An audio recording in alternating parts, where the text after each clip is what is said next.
Olá pessoal, tudo bem com você? Hoje chegou o dia, né? O dia de nós estudarmos o último mandamento dos 10 mandamentos. Se você não me conhece, meu nome é Vinícius de Espíndola. Nós estamos aqui fazendo uma série sobre os 10 mandamentos da Bíblia, lá de Êxodo capítulo 20. E é para lá que nós vamos agora. Vamos ler? Os últimos mandamentos que a gente estudou, eles eram pequenininhos, né? Mas esse daqui volta a ter 5 linhas agora. Olha só. Não cobiçarás a casa do teu próximo. Ponto. Não cobiçarás a mulher do teu próximo, nem o seu servo, nem a sua serva, nem o seu boi, nem o seu jumento, nem coisa alguma que pertença ao teu próximo. Interessante esse mandamento, ele é muito interessante, por quê? Porque ele dá um passo além dos outros mandamentos. Os outros mandamentos, eles se referem a atos externos. Por exemplo, não matarás, não adulterarás, não furtarás, não dirás falso testemunho, não adorarás imagem de escultura, lembra-te do sábado para o santificar, são atos externos. Mas esse daqui, ele é um avanço e ele acaba entrando no aspecto do pensamento. Veja que aqui ele fala não cobiçarás, ou seja, não farás uma coisa que não dá para as outras pessoas notarem simplesmente pelas suas ações. Isso é muito interessante porque isso vem a casar com aquilo que Jesus ensina no Novo Testamento também. Vocês lembram quando a gente estudou sobre o não adulterarás, que ele fala que o adultério começa aqui na cabeça? A mesma coisa o não matar e outros mandamentos? Então esse mandamento fecha os 10 mandamentos com chaves de ouro, porque ele acaba tocando no aspecto dos nossos pensamentos. Nossos pensamentos que levam a desejos e que levam às ações. Esse é o procedimento do tudo envolve pecado. Primeiro a gente pensa, considera, daí surge o desejo, planejamento e execução. Isso tem muito a ver com como funciona um crime, por exemplo, no Código Penal, né? Uma coisa interessante é que o que significa a palavra cobiçar, cobiça? O que significa? Eu fui pesquisar e diz aqui, ó, é um desejo impaciente de possuir bens materiais, tá? Até a palavra usada era sôfrego. Eu fui ver o que era sôfrego, é impaciente, eu quero ter, eu quero tudo mais. É diferente, bem diferente do fato de, por exemplo, você desejar ter um carro melhor, trabalhar para poder ter esse carro melhor, mas você não perde o sono por causa disso. Não tem nada a ver com uma coisa com a outra. O cobiçar tem muito a ver com colocar as coisas em primeiro lugar, colocar as coisas num patamar acima do que como elas devem considerar, tá? Você sabe, eu sei, que a felicidade baseada nas coisas ela é passageira. Isso me faz lembrar, por exemplo, quando eu comecei a ter um celular na minha vida. Eu lembro que, se eu não me engano, foi no ano de 2000 ou 2001 que eu comprei um celular usado da Nokia, né? E sem fazer nenhum merchandising aqui. E eu lembro que eu comprei, nossa, que legal, o dia que eu tiver um celular vai ser tudo de bom, né? E daí eu lembro que eu comprei o celular, meu celular tinha até identificador de chamada, ou seja, todos eles tinham, né?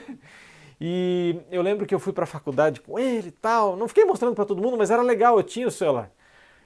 Isso é legal, mas aquela novidade leva, quem sabe, 1, 2 semanas, tudo mais, daí você começa a olhar o celular de outras pessoas, bah, o meu celular ele atende e tal, mas o dele tem até uma agenda e tal. E daí você começa, não, acho que eu vou ser feliz o dia que eu tiver aquele celular. Daí eu trabalhei e tal, consegui comprar aquele celular.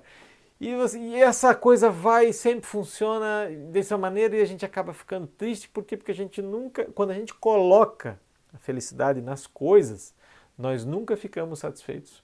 Não levou muito tempo para eu descobrir que a coisa funciona assim. Não levou muito tempo para eu descobrir que quando a gente coloca nossa felicidade, a nossa expectativa em coisas, isso dura pouco tempo, pouco tempo.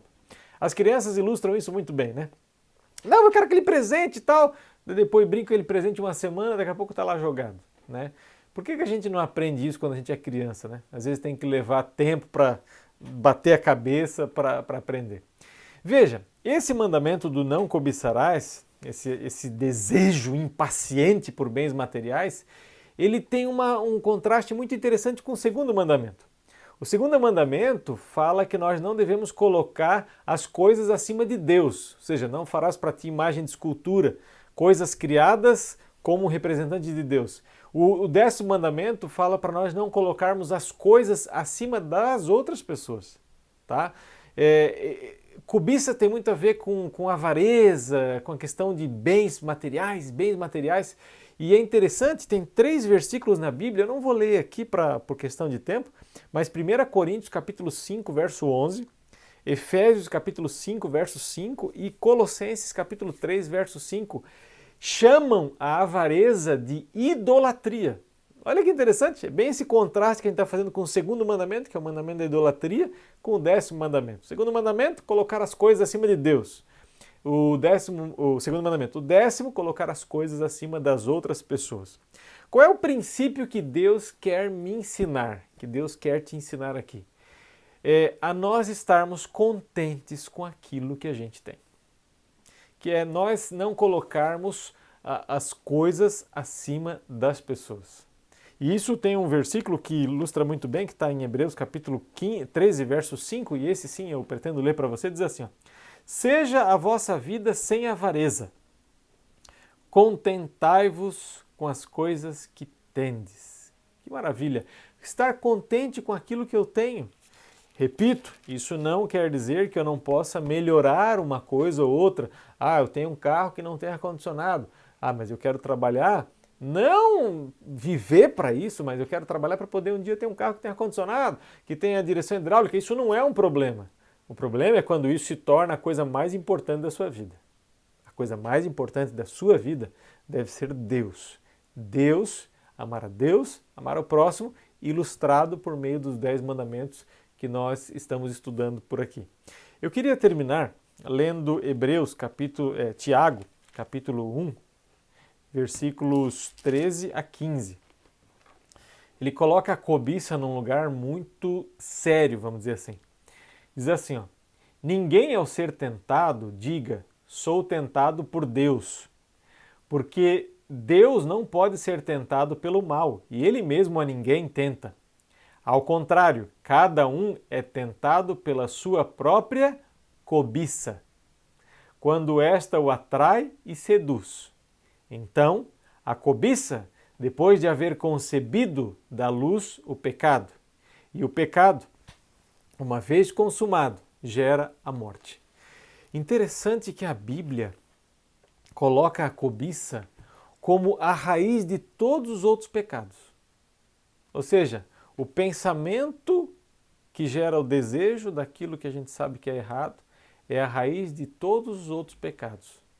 É algo muito sério. É algo que não começa com uma atitude, nem com uma palavra. Isso começa com o quê? Começa com um pensamento. Por isso, tome cuidado com seus pensamentos. Tome cuidado com aquilo que você ocupa a sua mente. Que seja com coisas boas. Vocês lembram quando a gente estudou sobre o 7º mandamento, que falava do não adulterarás? Eu li Filipenses, capítulo 4, verso 8, se eu não me engano, que fala que devemos ocupar o nosso pensamento com coisas puras, coisas boas, coisas justas. E assim, com certeza, bons pensamentos nos levará a bons desejos, que nos levará a boas ações. Tá bom? Que Deus te abençoe. Hoje nós terminamos o estudo dos 10 mandamentos, um por um. Na semana que vem, eu vou trazer um resumo de todos eles e o fechamento dessa nossa série sobre os 10 mandamentos. Obrigado porque você assistiu até aqui.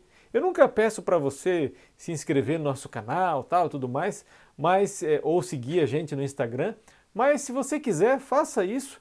Compartilhe esse vídeo. O mais importante não é necessariamente a sua curtida e tudo mais, mas é poder compartilhar esse e os outros vídeos que a gente vai continuar fazendo para que outras pessoas possam ser beneficiadas com a mensagem que a gente está passando.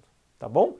Que Deus te abençoe, que Deus te dê bons pensamentos, que você busque permanecer com os bons pensamentos, que com certeza eles vão levar você a boas ações também.